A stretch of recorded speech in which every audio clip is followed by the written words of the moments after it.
Olá pessoal, hoje é 1º de julho, aniversário, aliás, de 30 anos do real, né? Que foi lançado em 1º de julho de 1994. O real foi um divisor de águas entre várias tentativas de moedas que foram lançadas anteriormente àquela data para tentar fazer um ajuste na economia e tentar alguns planos econômicos que tinham como finalidade manter o poder de compra da moeda, né? Mas somente o real conseguiu isso lá em 1994. Nós chegamos a ter uma inflação anual anterior ao plano real de mais de 2.000% ao ano, ocasião em que a população corria aos mercados para gastar o seu salário no dia de pagamento, pois os produtos eram remarcados 2 até 3 vezes por dia naquela época, o que corroía o poder de compra da moeda. Desde a sua criação em 1994 até hoje, o real também se desvalorizou bastante. Foram 708% de desvalorização nesses 30 anos, o que equivale a dizer que o que você comprava com 12 centavos há 30 anos atrás, hoje você precisa de R$1 para comprar. Mas na verdade, gente, cá entre nós, isso aqui é só uma comparação, né? Porque com R$1 hoje você não compra mais nada.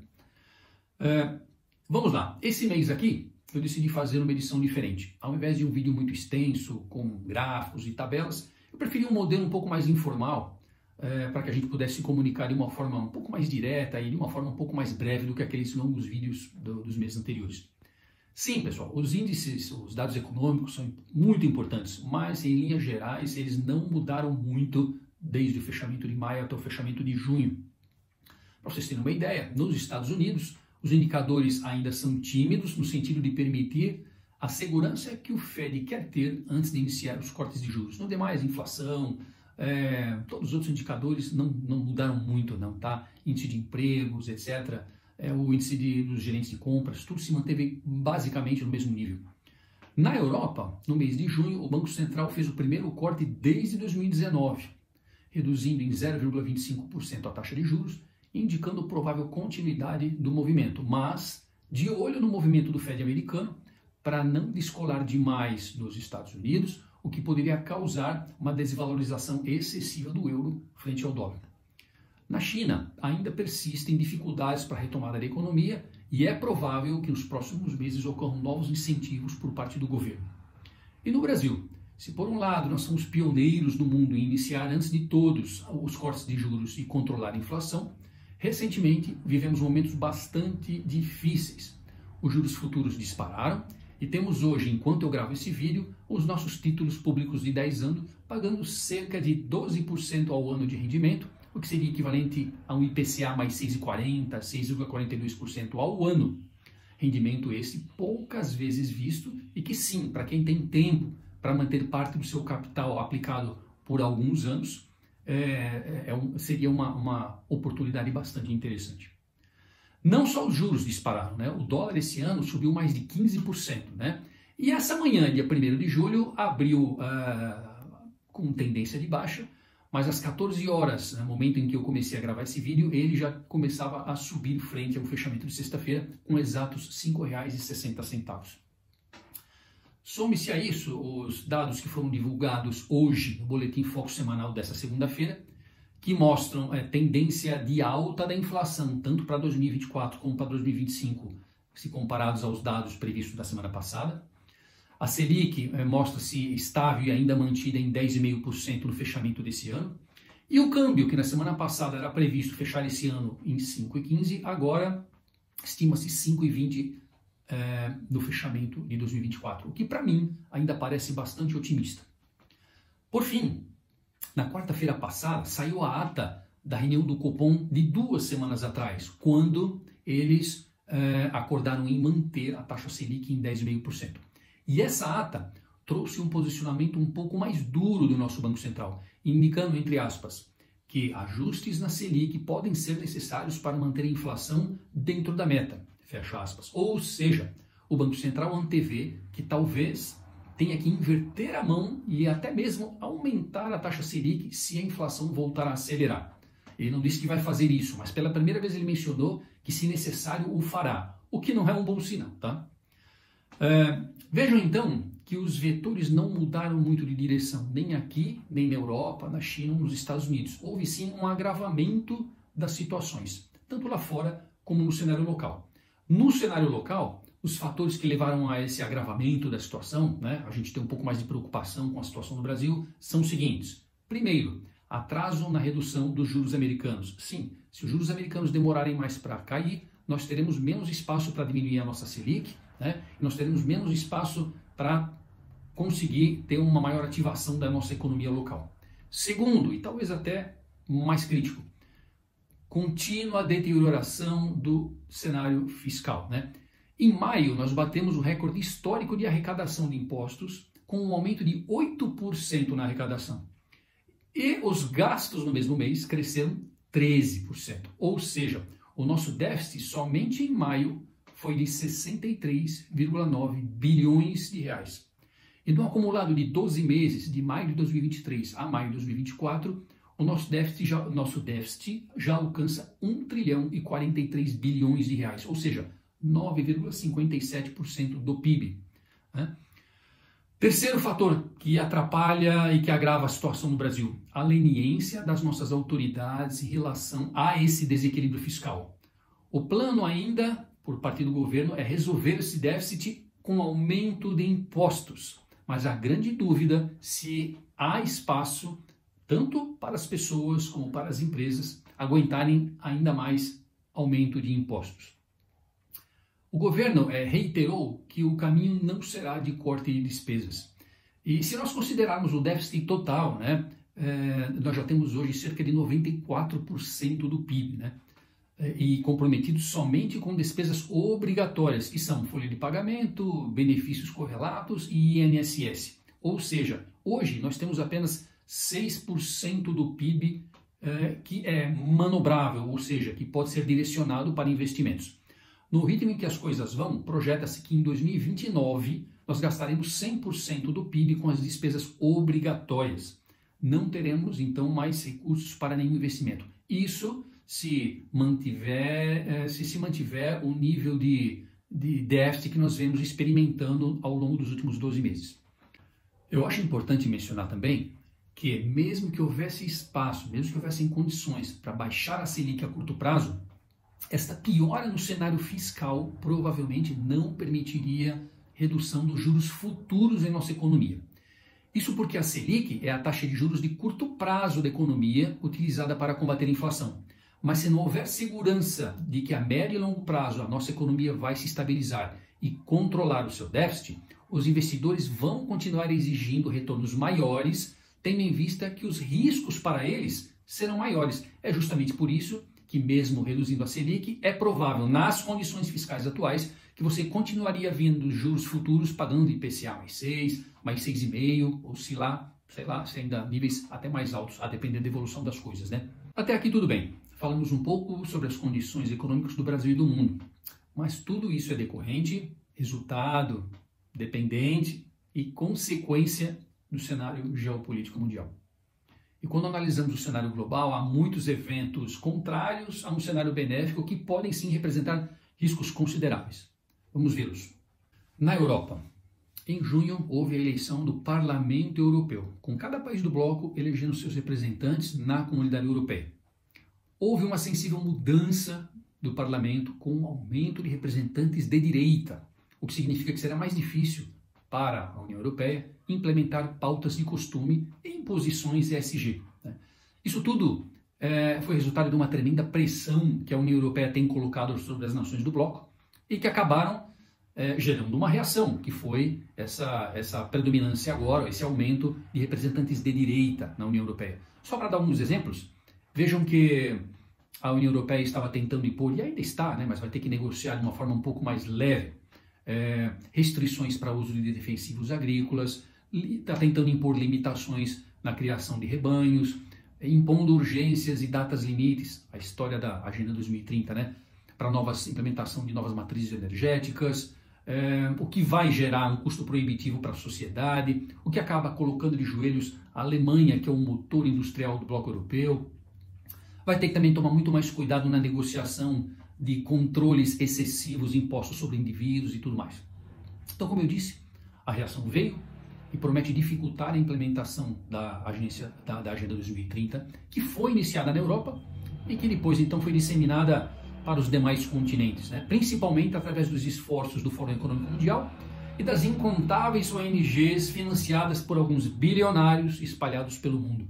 Um efeito colateral dessa mudança à direita no Parlamento Europeu colocou em alerta o presidente francês Emmanuel Macron, que, antecipando-se ao mesmo processo em curso em seu país, destituiu o Parlamento francês na tentativa de confirmar maioria em seu apoio em novas eleições. O primeiro turno dessas eleições foi ontem, 30 de junho, onde o partido de direita da Marine Le Pen foi vencedor, com cerca de 34% ou 35% dos votos.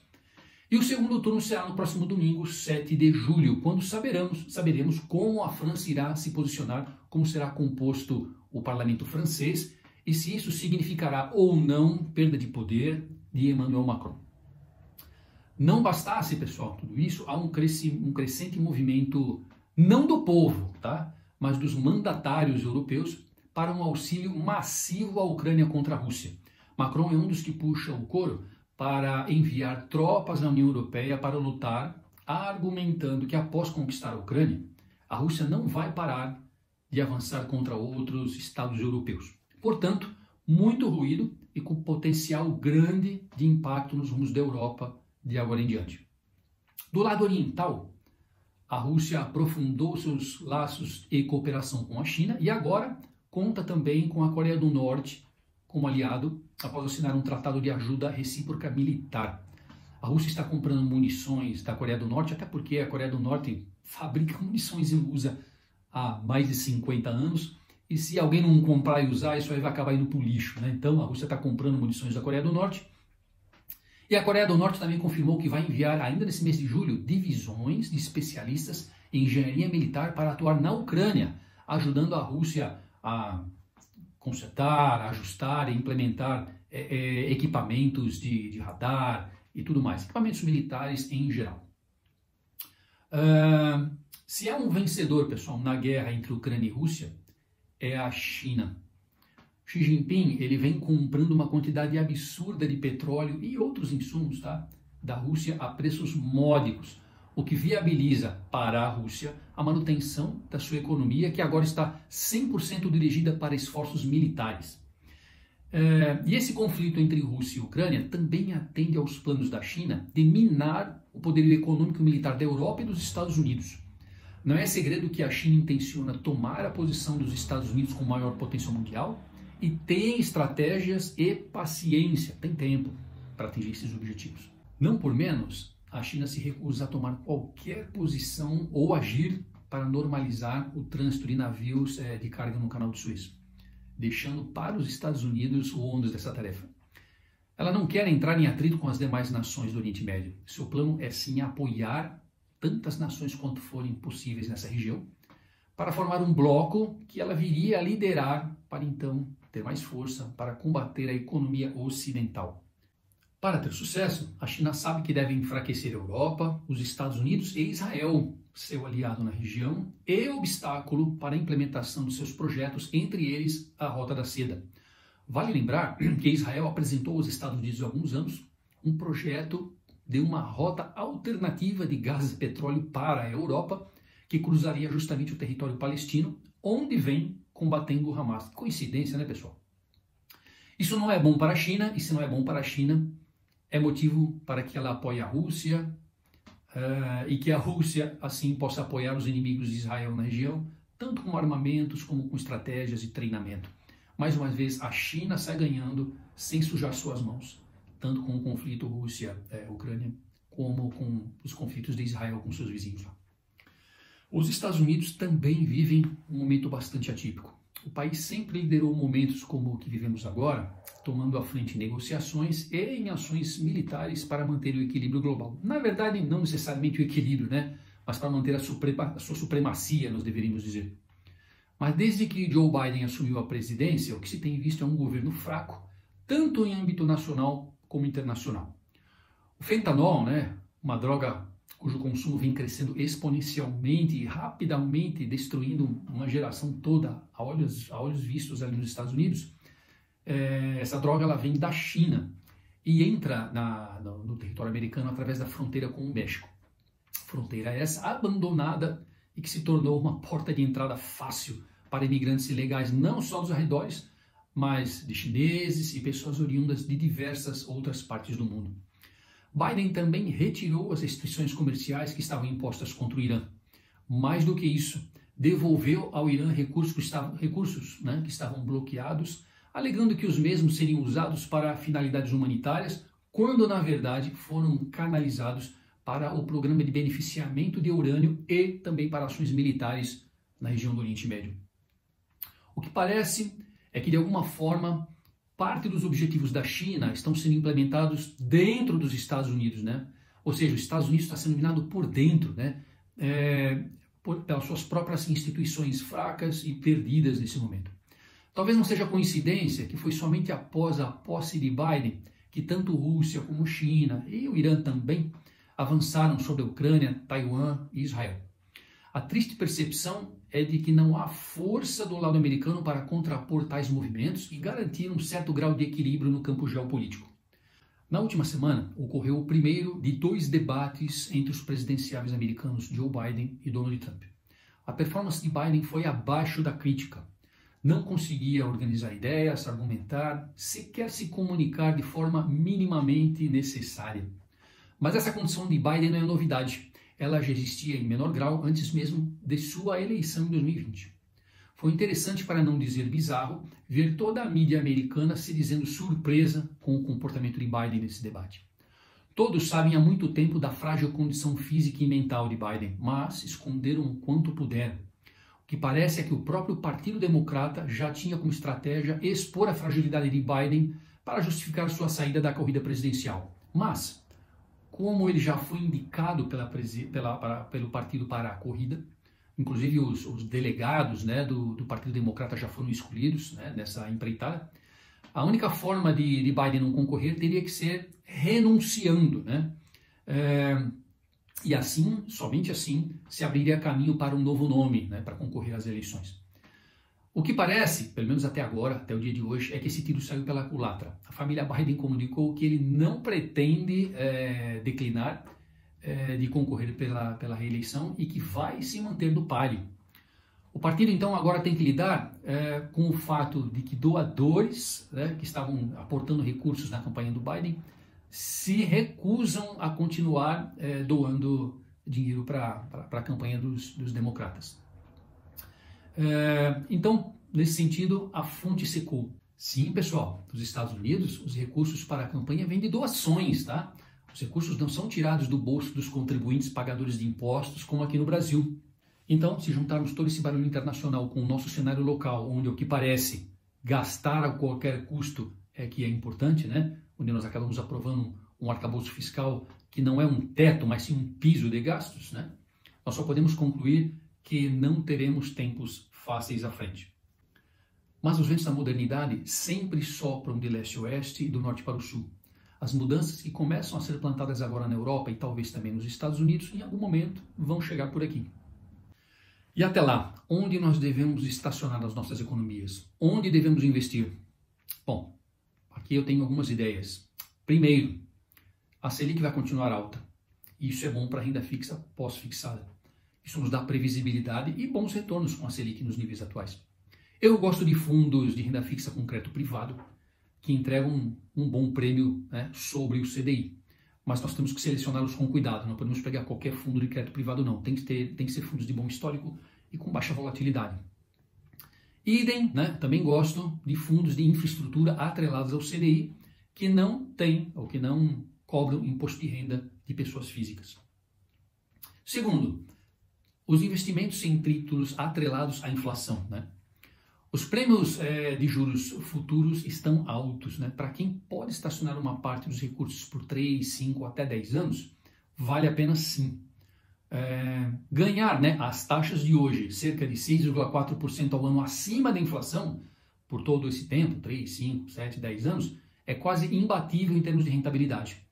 Títulos públicos têm menor risco, né? E tem liquidez, né, de D+1, D+2. Já os títulos privados, eles têm vamos dizer assim, um pouco mais de risco, né? Porque é o risco da empresa, não é risco soberano, e tem menor liquidez. Na sua maioria, você tem que levá-los até o vencimento, né? No caso dos títulos públicos, nós estamos falando dos títulos NTNB, atrelados à inflação, E no caso dos títulos privados podem ser CRIs, CRAs ou mesmo debêntures incentivadas, sendo que todos eles, CRIs, CRAs, debêntures incentivadas, também não têm incidência de imposto de renda. Então, se por um lado eles têm um pouco mais de risco e você não pode vendê-los a qualquer momento, tem que carregá-los até o vencimento, eles vão render mais e não tem imposto. Já os títulos do governo, as NTNBs, eles rendem um pouquinho menos, mas, vamos lá pessoal, inflação mais 6,4% ano é bastante. Você pode vendê-los a qualquer momento, porém aqui tem incidência de imposto de renda. Mas ambos são excelentes instrumentos e é um bom momento sim para investimentos em títulos atrelados à inflação, desde que você não fique olhando a marcação do mercado todo dia e que não precise do dinheiro antes do vencimento. Terceiro, eu continuo a ver só multimercados, tá? Não acho que vale a pena colocar recursos neles e prefiro até mesmo resgatar e alocar, claro, caso a caso, dependendo do fundo multimercado que você eventualmente estiver alocado. Quarto, gosto muito de ações, mas não vejo o Bovespa de volta a 130, 140 mil pontos tão cedo. Deve flutuar entre 100 mil, 120, 121, 122, até que o Fed inicie a redução de juros. Mesmo assim, haverá algum impacto do cenário fiscal no preço dos ativos. Então, sim, é positivo para as ações se o Fed começar a baixar os juros, mas também o tamanho do benefício que nós vamos sentir com isso na valorização das ações vai depender de como estará o cenário fiscal doméstico, tá? Então, isso significa que nós temos que ter ações? Sim, mas nós temos que escolher com cuidado o que comprar e a que preço comprar. O que parece barato hoje pode ficar muito mais barato ainda à frente. Lembre de tudo o que está acontecendo lá fora, pessoal. O que não precisamos é de um novo conflito mundial impactando a nossa renda variável, tá? E se ocorrer um conflito mundial, elas vão sofrer muito. Lembre-se da pandemia, que em questão de 2 semanas, 3 semanas, a nossa bolsa, no Ibovespa, caiu aí mais de 50%, tá? E quando eu falo em um conflito mundial, isso, né, por tudo que nós falamos há pouco, parece mais provável a cada dia. Eu espero que não tenha, espero que não aconteça, tá? Mas os riscos estão lá e, infelizmente, tem muita gente lá fora, né, que conta com isso para manter-se no poder, infelizmente. Quinto ponto, né, falando de investimentos. Fundos de investimento imobiliários são boas alternativas, sim. Apesar de serem renda variável, eles variam menos que as ações, principalmente se forem fundos de tijolo, né, fundos, né, materiais, não fundos de papel. Eles propiciam recebimentos mensais regulares, dividendos mensais regulares, e tem potencial de valorização, né? Claro, dependendo do valor subjacente, se é um shopping, se é um escritório, se é um galpão logístico, há diferentes potenciais de valorização em diferentes ativos. E eu acho que, além de ser uma estratégia interessante, investir em fundos imobiliários também é uma porta de entrada para quem nunca investiu em renda variável, tá? Eles são menos nervosos que as ações e te dão um pouco mais de segurança em investir. Sexto, e isso aqui é muito importante, nós devemos diversificar em moeda e região, tá? Isso é imprescindível. Veja quanto o dólar já avançou esse ano, mais de 15%, tá? E você pode investir também em renda fixa americana, não necessariamente só ações. Nesse momento, renda fixa americana, há boas alternativas lá para você ter dólar mais 5, dólar mais 6 ou até mais no momento, né? Dólar mais 5, mais 6 ao ano. Falando em renda variável nos Estados Unidos, enquanto a nossa bolsa esse ano cai 7%, o S&P lá já subiu 15%. Então, tanto em renda fixa como em renda variável, há boas oportunidades nos Estados Unidos, com riscos relativamente baixos, e você estará investindo em moeda forte, né? Numa eventual depreciação da nossa economia e do nosso câmbio, você estará protegido nesse sentido também. Bom, pessoal, é mais ou menos isso em termos de investimento, como alocar, né, em função do cenário atual, né? E da mesma forma que eu mudei o formato do vídeo mensal desse mês, eu também vou mudar o formato do informe de rentabilidade da carteira de cada um de vocês. Eu vou fazer via vídeo também, vai ser um vídeo mais curto e objetivo, tá? Mas creio que é importante de vez em quando a gente ter uma comunicação um pouco mais direta e que possa passar um pouco mais de sentimento do que simplesmente um texto, tá? Ou um gráfico pode passar. Outra coisa é que eu estarei ausente do dia 12 até o dia 30 de julho, né? Eu estarei em viagem, mas sempre operacional. Vou levar meu notebook comigo, tá? E vocês podem entrar em contato comigo através do WhatsApp, que mesmo apesar do fuso de 5 ou 6 horas que eu vou estar de diferença de vocês aqui, eu vou, né, no tempo que me permitir lá, né, dentro do fuso que eu tiver lá, eu vou responder a todos vocês, fazendo aí alocações, discutindo qualquer dúvida que vocês tenham, e pronto aí para interagir com vocês em todas as necessidades referentes aos investimentos, tá bom? No mais, eu queria agradecer aqui mais uma vez a oportunidade de nós estarmos juntos, né? E que maio, meu Deus, olha a minha cabeça, hein? Que o junho nos traga melhores momentos do que maio e junho trouxeram. Foram 2 meses bastante difíceis para os investimentos. Creio que dos mais difíceis depois da pandemia, tá? Então vamos ver se esse mês aqui as coisas melhoram um pouquinho e estamos juntos aí. Grande abraço a todos.